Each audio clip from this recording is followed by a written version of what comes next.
विजु जनता दलर सभापति तथा राज्यर विरोधी दलर नेता नवीन पट्टनायक राज्य राजनीति संन्यास नहीं गले कि से कौन तांको बापा विजु पट्टनायक पथ को अनुसरण करुछंती कि एपरी अनेक चर्चा एबे हेबारे लागिछि। एपरी काहींके हेउछि यार कारण कौन आसंतु आलोचना करिबा। एही आलोचना को आगो को बढ़ाइबा पूर्व मोर आपण मानक अनुरोध आम चैनल को लाइक करंतु, सब्सक्राइब करंतु और शेयर मध्य करंतु। एपरी चर्चा हबार कारण हेउछि गत सेप्टेम्बर 7 तारिख रु गुरुत्वपूर्ण काम रे अद्यावधि नुआ दिल्ली गस्तरे अछंती विजु जनता दलर सभापति नवीन पट्टनायक।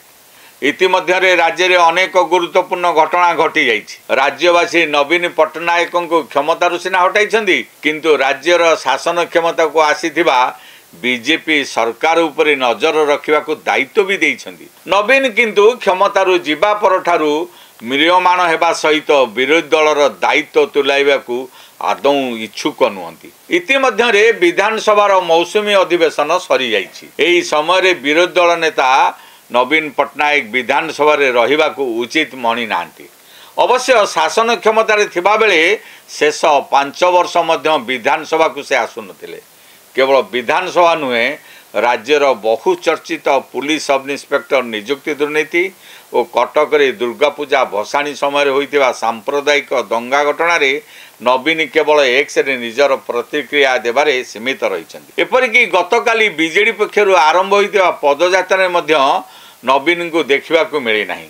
आगामी दिन में नुआपड़ा उपनिर्वाचन रे से प्रचार करेंगे कि नहीं ए संदेह बढ़ी जाइछि।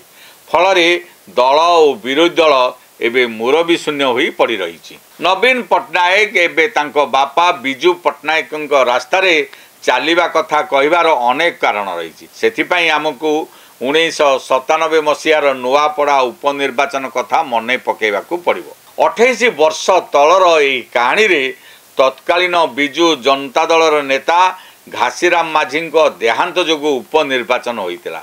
सेतेबेले विजु बाबू भी विरोधी दल रे थिले। शासन रु जाई विरोधी रे बसिथिबा विजु पट्टनायक को आउ ओडिशा भल लागु नथला। से प्रणव प्रकाश दासंक बापा अशोक दासंक विधानसभा रे विरोधी दल दायित्व दे दिल्ली रे रहउतिले। उपनिर्वाचन प्रचार रे भी आसी नथिले। आउ तांको दल सेतेबेले पराजय देखिथिला। से दिन को मैं एठारे उपस्थापन करिवार कारण हेउची वर्तमान बीजेडी रो परिस्थिति समान। आपण माने मने पकांतु से समय को 1990 रु 95 मसीहा जाए निरंकुश जनसमर्थन लाभ कर क्षमता उपभोग करथिले विजु पट्टनायक। तांको आगरे विरोधी दल एते क्षीण हो जाइथिला जे सांविधानिक भावे कोनोसी नेता को विरोधी दलर नेता आख्या मिली पारि नथिला। किंतु विजु पट्टनायक 1995 निर्वाचन में चितपटांग मारिथिले। यापर से विरोधी दल नेता भावे विधानसभा बसवा बाध्य हेले। किंतु यह विजु को केबे भल लागु न थाए। पुणी निज स्वास्थ्यावस्था भल न रहिबारु अशोक दास को विरोधी दल नेता दायित्व दे से दिल्ली रे रहिबा आरंभ कले। आ गला 15 मासर समय भितर नवीन प्रतिटी राजनैतिक गोटी चालन रे तांको बापांको पदक्षेप देखा मिलुछि। से विरोधी दल नेता रहिबा को पसंद करूनांती।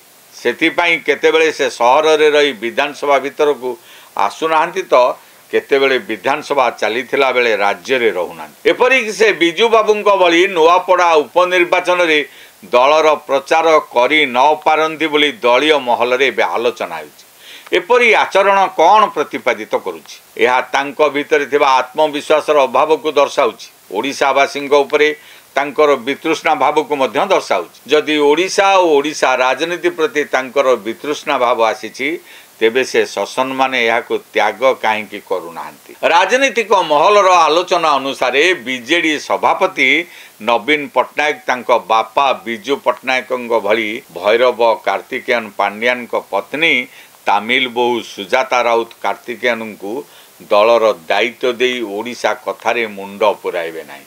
एपरिकी से तांकर सहायक पांड्यान परी राजनीति संन्यास नेबे।